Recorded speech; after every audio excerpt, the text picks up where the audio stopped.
Welcome back to another episode of New World. In last episode, we saw two new alliances form in the world. The Northwest Democracies and the Southern Fascists formed their alliances. We saw the complete filling of the world map with all these countries and a massive UN headquarters up here.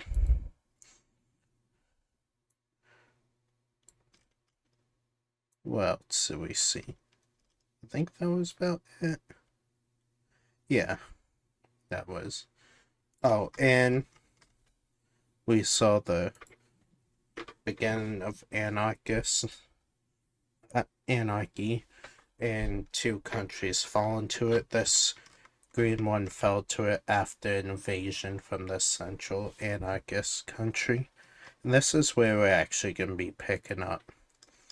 So they're going to be looking around and seeing what they can do next. Because they have these two countries that are in the UN. They don't want to fight the fascists back down here because they would steamroll them. And these two countries are a little too far away from them to do anything. So what are they gonna do? Well, they're gonna pick a fight with this country right here. And I think we'll start with it beginning down here. I'm on the wrong layer. So the anarchists are gonna make another move. They're gonna begin their invasion of this country down here. They're gonna go up, take these two cities before this country. Oh, one sec. Before this country just comes in and starts pushing them back to the border and even starting a small incursion into this country. The blue anarchist country is going to be like, yeah, that was just a diversion, by the way. And they make a naval landing right here. And they start pushing in through here, take this major city.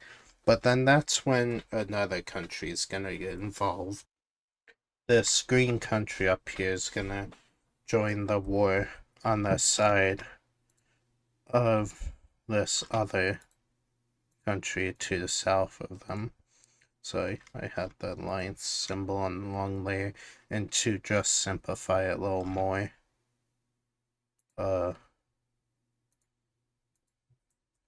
we'll do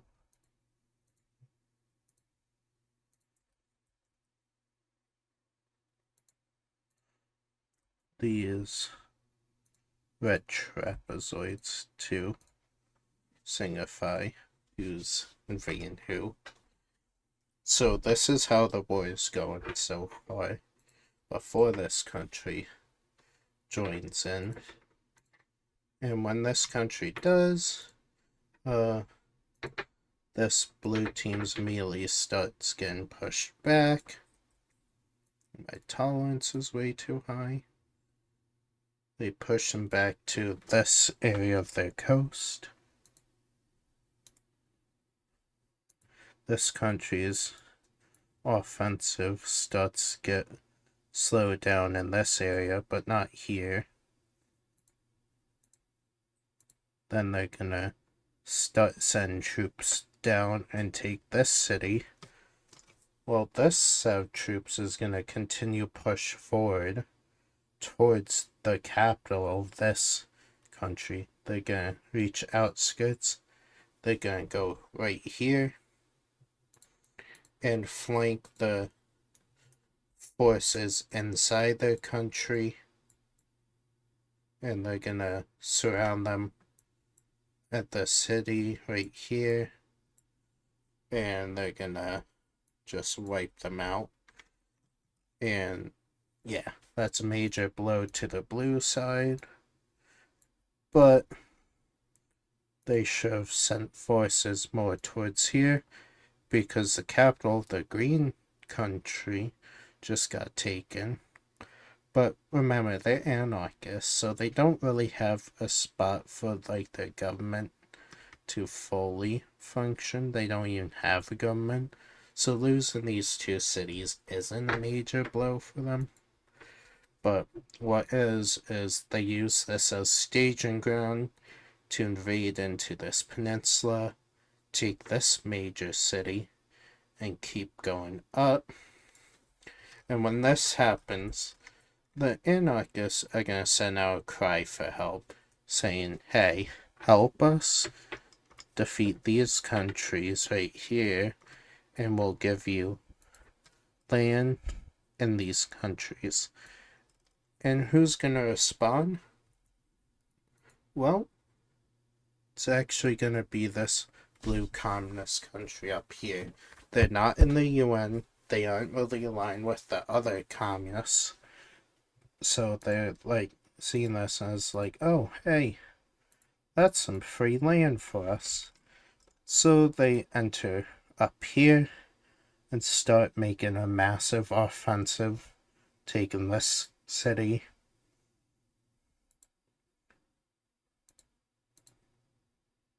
Oh.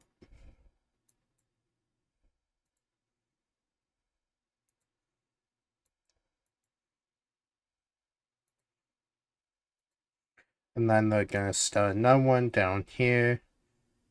Unifying their front line. And this will cause this country right here to start pushing the military out of their peninsula right here, reach border of the green team.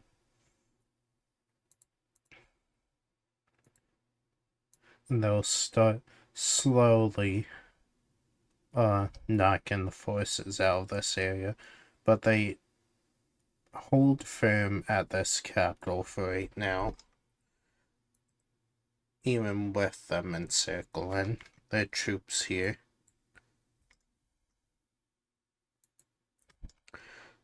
And they do see some success in pushing the green team back to this major city, but they hold strong here. This country, now with like a lot less troops on this front line, will start making a massive offensive here, taking this city. And the goal is to cut off this coast, which they do when they capture this city. They make a nice united front line right here. And they tell the green team start sending their troops towards this front line. They do that. They unite their front line over here. And the communists just keep pouring in up here. They take this city, take this peninsula, and they keep working their way down this green country. This country is not very strong, especially since majority of their power was their nuclear weapons that they unloaded in World War II. Oh, and speaking of the nuclear layer, the nuclear waste is almost completely fully diminished except for where the hydrogen bombs landed. So this whole front line's no longer like a nuclear hellscape. But getting back to this front line, while they were also invading here, they sent their troops down this country with them. This dark blue country will push their forces to meet up with the communists.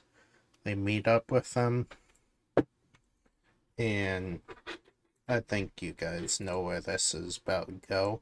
The green team fully pushes into this country, taking the capital, taking one more major city, and when they get right here, this country surrenders. And to save themselves, this country up here also surrenders. Now let's look at this peace treaty and just keep like a small reference for myself for what color these countries were. I'm gonna undo the surrenders. Let me draw this peace treaty. And now here's the peace treaty. So how is this working? Well, this green country will take all this land.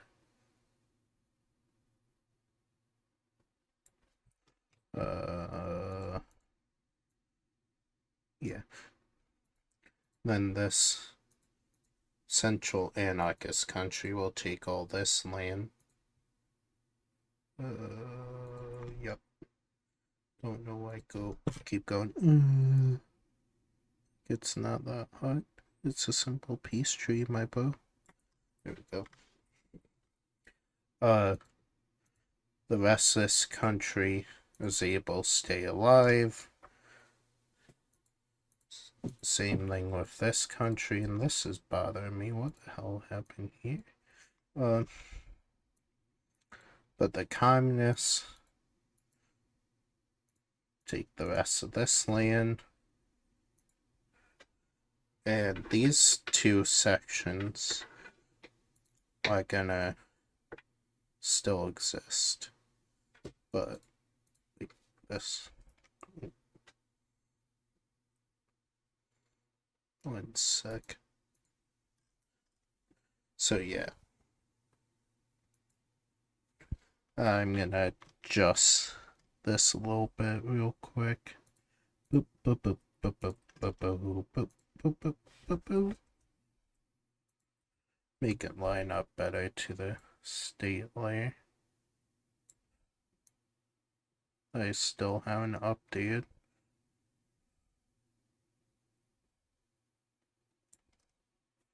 In fact, let me just do a small adjustment right here.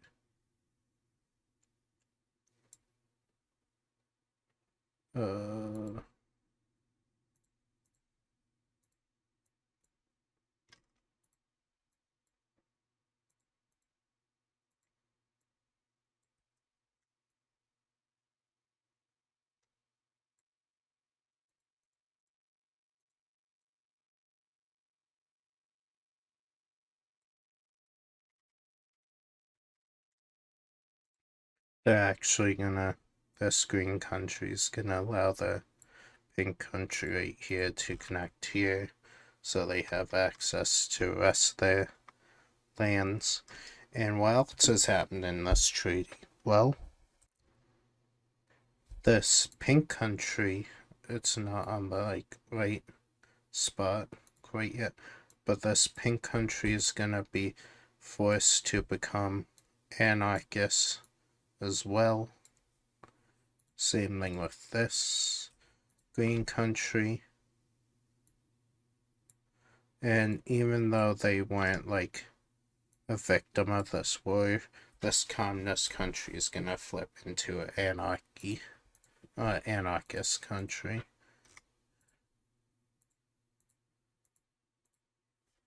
What? No?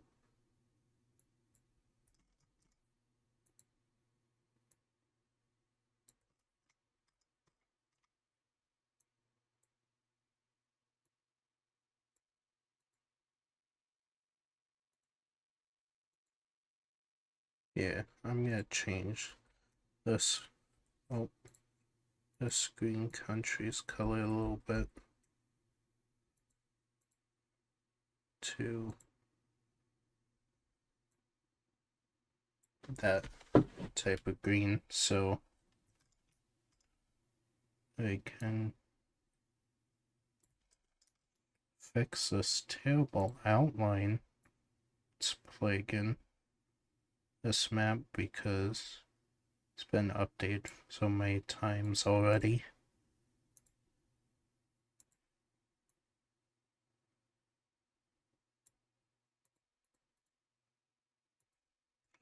Right, you know what? You must die.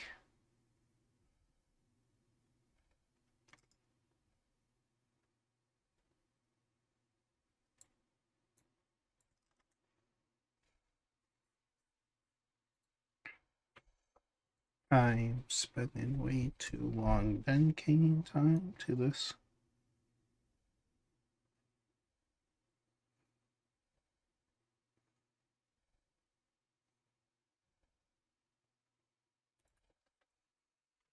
One sec. I'm also gonna change color this country to that shade so it doesn't look too similar to this. And now that concludes peace tree for this war.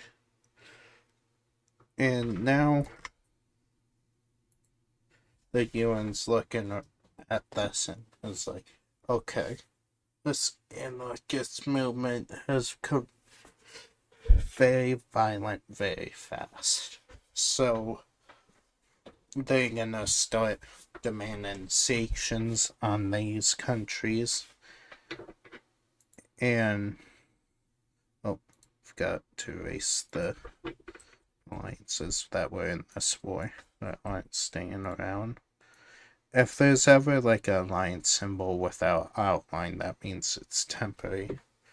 But in response to this is gonna be a sanction and a blockade enforced by the UN put in around these countries. And this blockade's gonna look something like this.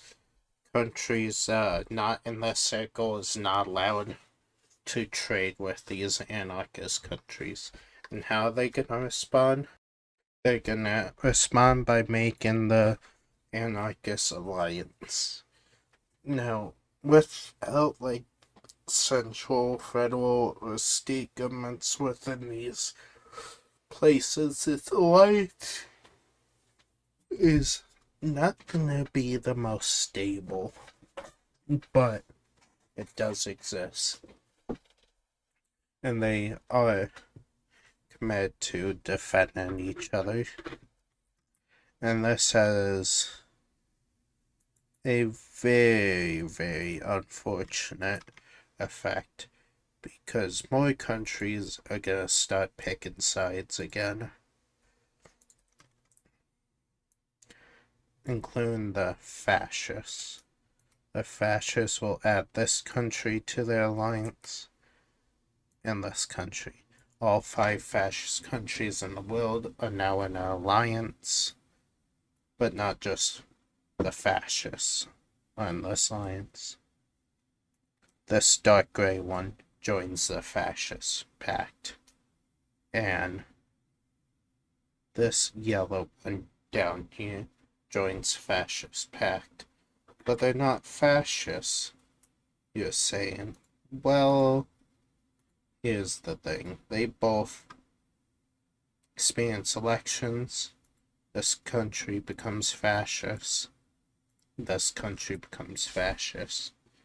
And despite the UN's effort to prevent the spread of radical ideology, it's continuing to spread even faster.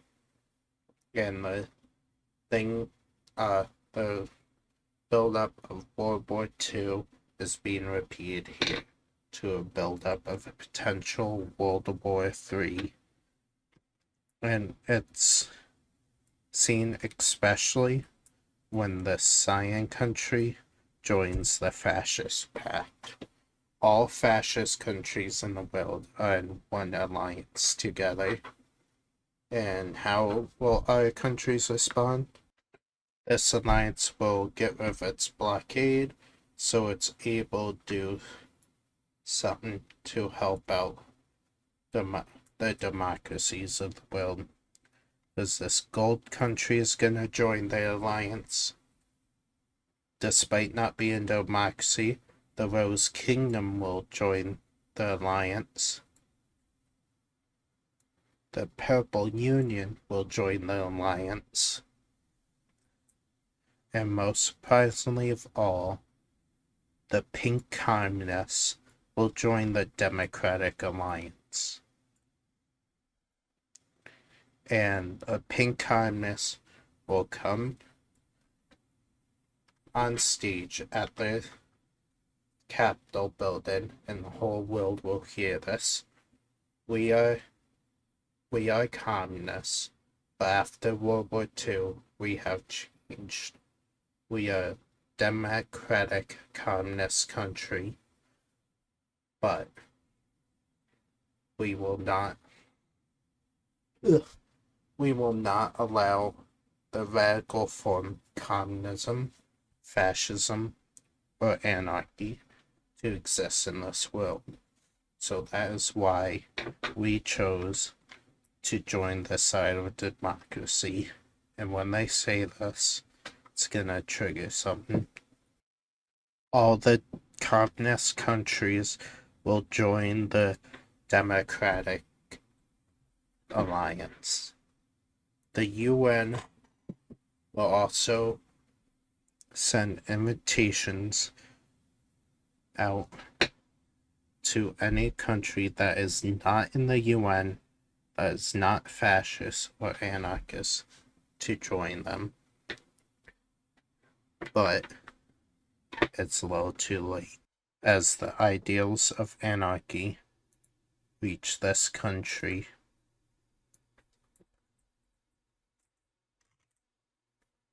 And these three countries, the reason why they didn't join UN is they are anarchies also.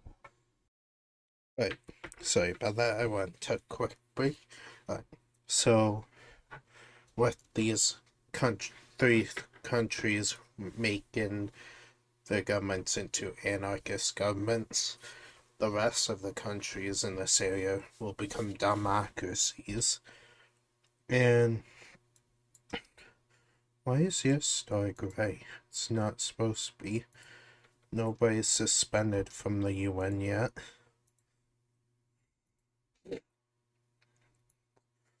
So when these four countries become anarchists, they immediately join the anarchist alliance. So they join, and immediately the UN's gonna do something about this. The UN's gonna blockade these four countries as well, because they do not like the anarchist movement. And now, with a lot of countries in alliances, the UN being nearly global, you might think, oh, this is gonna immediately escalate into World War III. You would think that. But a lot of the countries around the world are staying neutral on this. There's a big neutral block right. Oh, one sec. This big neutral block right here in the world. One right here.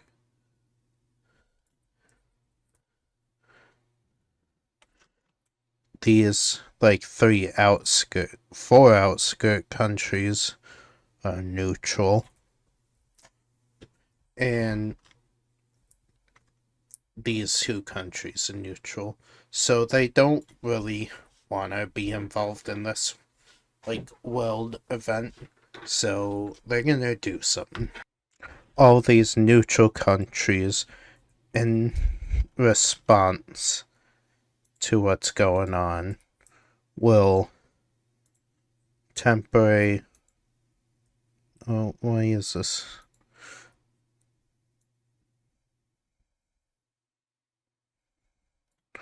They will all temporarily excuse themselves from the UN. They do not want to be involved in what's happening around the world. And this immediately hurts the UN heavily, as it's just mainly the countries that are about to fight that are in the UN, except for the fascists and anarchies. And the UN's gonna be like, alright, to like deter world war from going on, we're gonna invite the leaders of each of these alliances to the capital of the UN's continental area. So the Fascist Pact, the Democracy Alliance, and the Anarchist Alliance are gonna meet in this capital city right here. Like, not like that far away, but they're gonna meet in this capital city.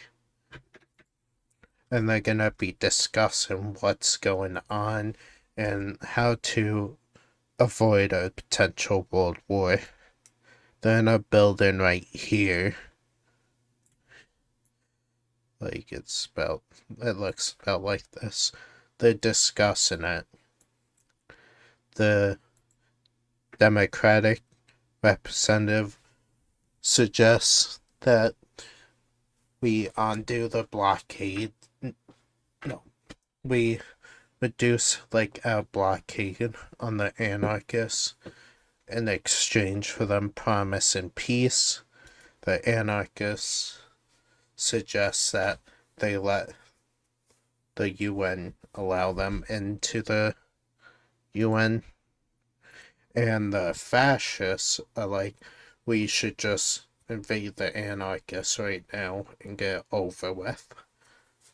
And when all these things are being said, the tensions in the room rise up and they just start arguing endlessly about all the world issues that they're facing right now, to a point where the fascist leader leaves and he's upset. He's gonna fly all the way home. Well, not fly, take a boat and some planes. That's not the exact route, but you see what I mean. Like, he immediately rushes home from there. And now the anarchist will do the same thing. He will immediately head home angry at the Democratic candidate. And this whole UN effort to de-escalate tensions was not useful, and it probably even made tensions a lot worse. In fact, it did make tensions a lot worse, because on the border of this country, the anarchists start lining their borders with a large military to invade into the Cyan country. Cyan country is going to do the same thing, immediately line this border. And they're having a tense staring contest right here. And the world braces for World War III. But then the anarchists are gonna have something surprising happen to them. Remember how I said they're not really that stable? Well, more so their alliance isn't that stable. Or large rebellions pop up in the core anarchist area. And these rebels want democracy back. They don't want anarchy, because they are starting to see the aggression and the effects of it. So they start sending people with guns out of these territories, and the democratic revolution begins in these countries. And it's gaining steam really fast. Even though these countries are very young and a lot of people supported it originally, when everything just started to escalate towards a world war, the people of these countries were not happy. They want anarchy gone. And major areas like get taken by rebels. Now, the good choice to do in this situation is just let this massive civil war happen without intervening to prevent a world war. But somebody doesn't get the memo, because Cyan fascist troops cross the border and begin the invasion of the anarchists in the center. And despite fighting World War, the Anarchist Alliance activates against the Fascist Pact. The UN is officially scared, because this means World War III has just begun. And a lot of areas where they were hoping the fighting wouldn't be. What layer is this line on? Wait, let me get rid of this line. Where they were hoping fighting wouldn't ever be, or any fighting ever happen again, they find themselves in the middle of World War III